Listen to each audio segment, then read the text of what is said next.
ഒരു ആക്സിഡൻ്റ് ആയിരുന്നു. 2 പേഷ്യൻ്റ് ഉണ്ടായിരുന്നു. 2 ICU വണ്ടി, രാജാക്കാട് ഹോസ്പിറ്റലിൻ്റെ ICU വണ്ടിയും നമ്മുടെ അൽഷിബയുടെ ICU വണ്ടി, 2 വണ്ടിയും പോയി.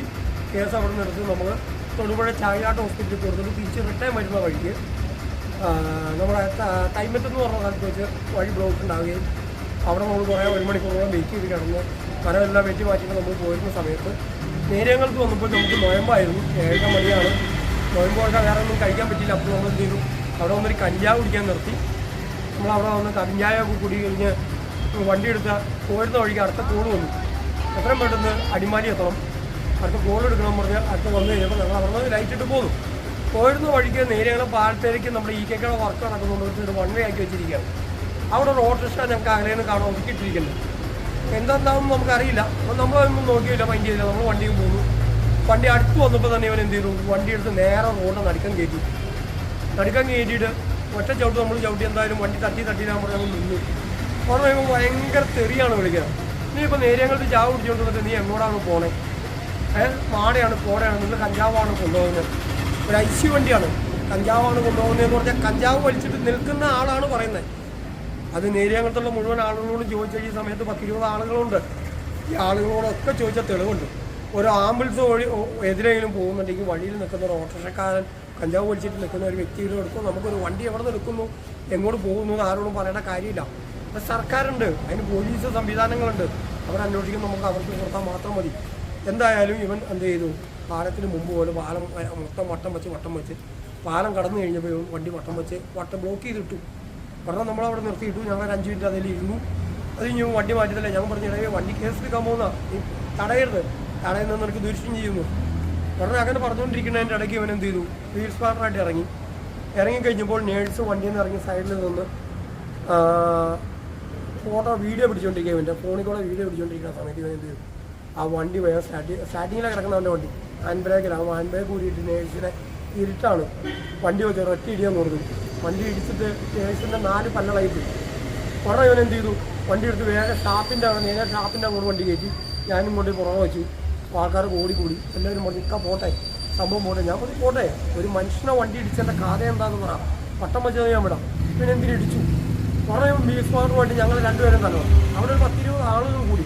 ഇവരെല്ലാവരും കൂടി അവനെ പിടിച്ചു മാറ്റാൻ പഠിച്ച മണി 1/2 മണിക്കൂർ ശ്രമിച്ചിട്ട് ഇവൻ എന്ത് ചെയ്താൽ മാറണം. ഇവന് ഞങ്ങൾ തല്ലണം. ഓൾറെഡി ഞങ്ങൾ അടിമാലി സ്റ്റേഷനിലേക്ക് ഇൻഫോം ചെയ്തു. നേരങ്ങൾ ഗവൺമെൻറ് ഹോസ്പിറ്റലിൽ നിന്ന് കയറ്റി. അപ്പോൾ പറഞ്ഞ് കേസാണെങ്കിൽ നിങ്ങൾ പരിധിക്ക് പോകാൻ പറഞ്ഞു. അങ്ങനെ നമ്മൾ അടിമാലിക്ക് കൊണ്ടുവന്നു. അടിമാലിൽ നമ്മൾ ഇൻജക്ഷൻ കൊടുത്തു, ആളെ ട്രീറ്റ് ചെയ്തു. നിലവിൽ ആളുകളുടെ 4 പല്ലളയിരിക്കുകയാണ്. ഉടനെ അവൻ എന്ത് ചെയ്തു, ഇന്നലെ രാവിലെ തന്നെ അവൻ പതിവല്ലാതെ ഇന്നലെ ഇങ്ങോട്ട് വിളിച്ചു. ആരോ നമ്പർ കൊടുത്തിട്ട് അവൻ എന്നെ വിളിച്ചു. അപ്പോൾ ഞാൻ ചെറുതായിട്ടൊരു കഞ്ചാവ് വലിച്ചായിരുന്നു, എനിക്ക് അബദ്ധം പറ്റിപ്പോയി, ക്ഷമിക്കണം, ഇത് എന്ത് വില കൊടുത്തു, എനിക്കാക്ക് എന്ത് നഷ്ടം വേണം തരാം, ദയവേദി എന്നെ ഉപദ്രവിക്കരുത്, മാനേ പോലെ. ഞാൻ പറഞ്ഞു എനിക്ക് നഷ്ടം വേണ്ട, ലാഭവും വേണ്ട, നീ ചെയ്തത് എന്ത്, ഒന്നുമല്ലെങ്കിൽ പൊതുവായിട്ട് പബ്ലിക്കിൻ്റെ മുന്നിൽ മാർക്ക് പറഞ്ഞോ, ഇല്ല, അതിനനുസരിച്ച് കേസായിട്ട് പോവാം എന്നും പറഞ്ഞ് അവന് മധ്യസ്ഥനായ ആളുകൾ അവൻ്റെ നേതൃത്വത്തിൽ ഇന്നലെ 2 മണി വരെ ഞങ്ങളെ വിളിച്ചിട്ടുണ്ട്. എൻ്റെ ഫോൺ റെക്കോർഡാണ്, എൻ്റെ ഫോണിൽ എല്ലാ റെക്കോർഡുകളും ഉണ്ട്. അവൻ വിളിക്കുന്നതും പറഞ്ഞതുമല്ല, ഞാൻ പറയുന്നു അവൻ പറയുന്നതൊക്കെ. അവൻ 2 മണിക്ക് ശേഷം ഞങ്ങൾ തല്ലിയെന്നും പറഞ്ഞ് നിലവിൽ നെഞ്ച് വേദനയാണെന്ന് പറഞ്ഞ് കോതമംഗലത്ത് മിസൂറി ഹോസ്പിറ്റലിൽ അഡ്മിറ്റായി കിടക്കുകയാണ്. ഇപ്പം നമ്മൾ ഇന്ന് മൊഴി കൊടുക്കാൻ പോയിട്ടുണ്ടായിരുന്നു. നമ്മളതിന് മൊഴി കൊടുത്തു. നാളെ നമ്മൾ നല്ല ഏത് രീതിയിലാണോ കേസായിട്ട് തന്നെ നമ്മൾ പോകാനാണ് ആഗ്രഹിക്കുന്നത്. ഒരു ICU ആംബുലൻസ് ഒരു വ്യക്തി തടഞ്ഞപ്പോൾ അതിൻ്റെ പവർ എന്താണെന്ന് അറിയണം. ഈ വാഹനം ഓട്ടത്തിലാണോ, ഓട്ടം വിളിച്ചിട്ടാണോ, പോകണോ ഇല്ലയെന്ന് പോലീസാണ് തീരുമാനിക്കണ്ടേ, വഴിയിൽ നിൽക്കുന്ന ആളല്ല തീരുമാനിക്കണ്ടേ. അല്ലെങ്കിൽ കാണുന്നതിന് തീരുമാനിക്കാനുള്ള അവകാശമില്ല. ഒരു ആംബുലൻസിനെ തടയാൻ ആർക്കും അവകാശമില്ല. ആ വണ്ടി എവിടെ ചെന്ന് നിർത്തുന്നു അവിടെ ചെന്ന് പരിശോധിക്കാനുള്ള അവസരമേ ഉള്ളൂ. കാരണം ഇത് എമർജൻസി വാഹനമാണ്, D ലെവൽ ICU ആണ്, D ലെവൽ ICU. ഈ വാഹനത്തെ അവൻ 1/2 മണിക്കൂർ തടഞ്ഞിട്ടുണ്ട്. അവൻ്റെ പേര് ശ്രീജിത്ത് എന്നാണ്, അനുരാജ്. അവൻ്റെ പേര് അനുരാജ് എന്നാണ്.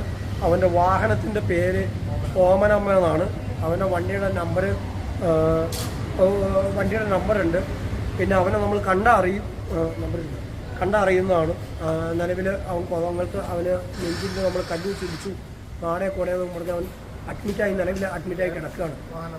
അവൻ്റെ വാഹനത്തിൻ്റെ നമ്പർ KL04AB 1185 അവൻ്റെ നമ്പർ. ആ 10-20 പേര് നേര്യമംഗലത്ത് ഈ സംഭവം നടക്കുന്ന സ്ഥലത്ത് ആളുകളുണ്ട്. ഇവർക്കെല്ലാം തെളിവാണ്. നിലവിൽ ഇത് കർശനമായിട്ട് ഇതിന് നിയമ നടപടികൾ വന്നില്ല എങ്കിൽ അവൻ്റെ ലൈസൻസിങ് ക്യാൻസൽ ചെയ്ത് വണ്ടിയുടെ പെർമിറ്റിങ് ക്യാൻസൽ ചെയ്തില്ല എങ്കിൽ വരുന്ന വെള്ളിയാഴ്ച ഞങ്ങൾ പത്രസമ്മേളനം ചെയ്ത് ഇടുക്കി ജില്ലയിലെ മുഴുവൻ ആംബുലൻസ് ഞങ്ങൾ ഒരു ദിവസം പണിമുടക്കും. അത് ഞങ്ങളുടേതായ പ്രസ്റ്റേജിൻ്റെ വിഷയമാണ്. മേലിലൊരു ആംബുലൻസ് അത് ഇൻഡിവിജ്വൽ ഉണ്ടാകാൻ പാടില്ല.